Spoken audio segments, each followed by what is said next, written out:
Samantala, pinabura ng British Parliament ang pagdedeklara na i-decriminalize ang abortion sa UK.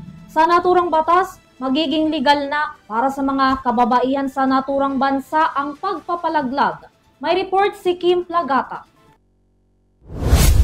379 votes. Iyan ang naging resulta ng botohan sa British Parliament kung saan nanaig ang panukalang alisin ng kriminal na parusa sa mga babaeng nagsasagawa ng aborsyon sa England at Wales.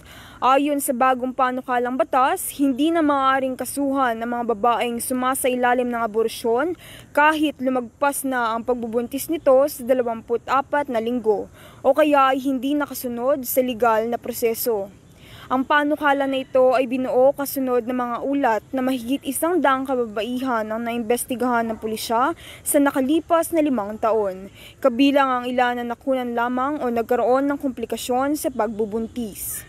Sa panayam kay Labour MP Tonya Antoniazzi na siyang nagsulong ng panukala, panahon na niya para wakasan ang tinawag niyang kalupitan sa mga kababaihang dumaranas na mahirap na kalagayan. Mananatili pa rin naman daw ang kasalukuyang mga alituntunin ukol sa aborsyon, kabilang ang time limit at medical procedures. Ngunit hindi na mapapatawa ng parusa ang mga babaeng gumagawa nito.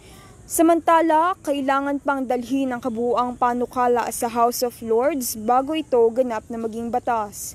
Inaasahan ng positibo rin na magiging resulta nito dahil sa malawak na suporta mula sa mga mambabatas. Para sa EuroTV News, ako si Kim Plagata, sumasaludo sa bawat Pilipino.